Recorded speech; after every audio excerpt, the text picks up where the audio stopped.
L'Iran a recommencé à bombarder des navires dans le détroit d'Ormuz et la crise implique désormais directement la marine des États-Unis. En ce lundi 4 mai 2026, la tension a augmenté après de nouvelles attaques contre des navires commerciaux, des rapports évoquant des vedettes rapides liées à la garde révolutionnaire. Et l'affirmation iranienne selon laquelle des missiles auraient été tirés contre un navire américain. Washington nie qu'aucun navire de la marine américaine ait été touché, mais la réponse de Donald Trump est déjà entrée en jeu avec le projet Liberté. Une opération pour rouvrir le passage, escorter les cargos et montrer que Téhéran ne décidera pas seul qui entre et qui sort de l'une des routes les plus importantes de la planète. Le point le plus grave est survenu lorsque l'agence iranienne Fars a affirmé qu'un navire de guerre américain aurait été touché par 2 missiles près du port de Jask, à l'entrée sud du détroit d'Ormuz. Je vais tout te raconter dans un instant, mais maintenant tu vas vouloir t'abonner à la chaîne pour rester bien informé. Des informations en temps réel, avec la meilleure qualité journalistique jamais vue, selon le standard de crédibilité de Milson Alves. L'escalade a commencé à prendre de l'ampleur le dimanche 3 mai, lorsque au moins 2 embarcations ont été la cible d'attaques dans la région. L'une d'elles, selon des informations maritimes publiées à partir de la surveillance britannique, a été touchée par des projectiles inconnus à 78 milles nautiques au nord de Fujairah, aux Émirats arabes unis. L'équipage est resté en sécurité et aucun impact environnemental n'a été signalé, mais le message était clair. L'Iran utilise la peur en mer comme une arme de pression. Une autre attaque, près de Sirik, sur la côte iranienne, a impliqué de petites embarcations armées contre un navire cargo. Ce type d'action n'a pas besoin de couler un grand navire pour avoir un effet.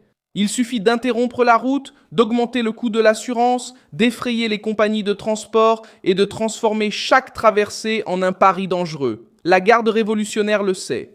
C'est pourquoi elle insiste sur l'utilisation de vedettes rapides, de drones, de missiles et de menaces constantes. C'est une guerre d'usure en mer, conçue pour épuiser le commerce mondial et tenter de forcer Washington à négocier sous pression. Le point le plus grave est survenu lorsque l'agence iranienne Fars a affirmé qu'un navire de guerre américain aurait été touché par 2 missiles près du port de Jask, à l'entrée sud du détroit d'Ormuz. Le commandement central des États-Unis a nié que le moindre navire américain ait été touché. Mais l'existence même de cette version montre comment Téhéran tente de vendre une image de force, même alors que Washington déploie des destroyers, des avions et des milliers de militaires dans la région. La réaction américaine n'a pas été seulement verbale. Le commandement central a indiqué que ses forces ont commencé à soutenir le projet Liberté le 4 mai, avec pour mission de rétablir la liberté de navigation commerciale dans le détroit d'Ormuz. L'opération comprend des détroyers lance-missiles guidés, plus de 100 aéronefs basés à terre et en mer des plateformes non habitées et 15 000 militaires. L'amiral Brad Cooper a déclaré que le soutien à la mission est essentiel pour la sécurité régionale et pour l'économie mondiale.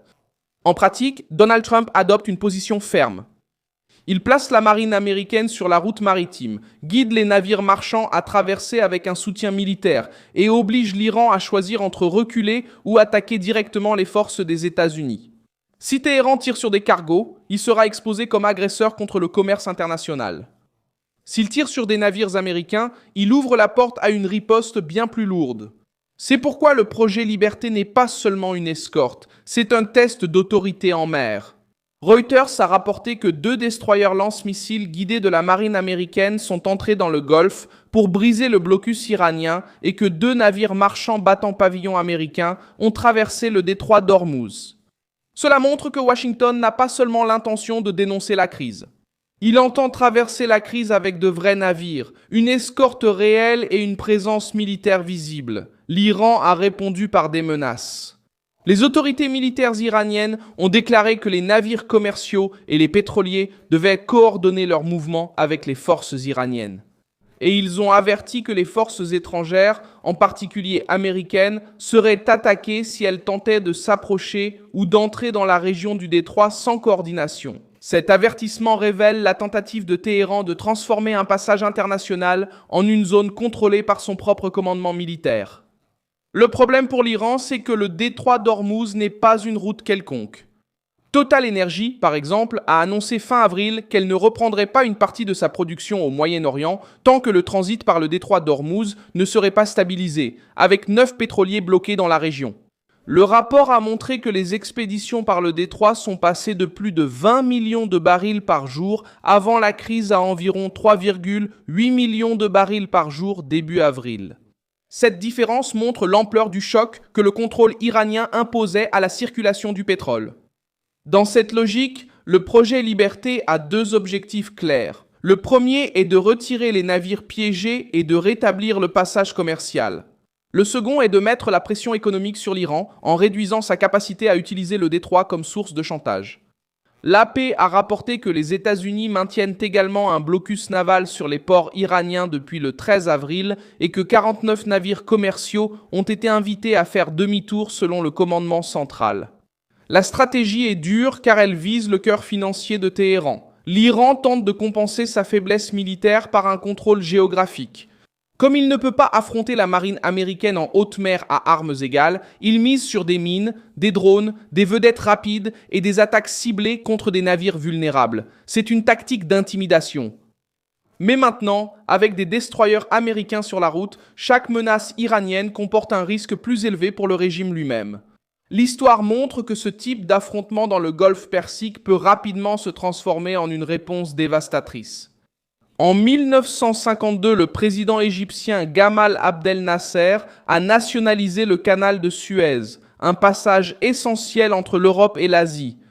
La décision a provoqué la réaction du Royaume-Uni, de la France et d'Israël qui ont avancé militairement contre l'Égypte, tandis que les États-Unis, l'Union soviétique et les Nations unies ont exercé des pressions pour un retrait. L'affaire a montré que contrôler un corridor maritime, ce n'est pas seulement contrôler des navires, mais aussi exercer une pression sur le dégouvernement. En 1932, en mer Rouge, des attaques contre des navires commerciaux ont obligé les coalitions occidentales à renforcer les escortes et les actions militaires pour protéger les routes liées au canal de Suez.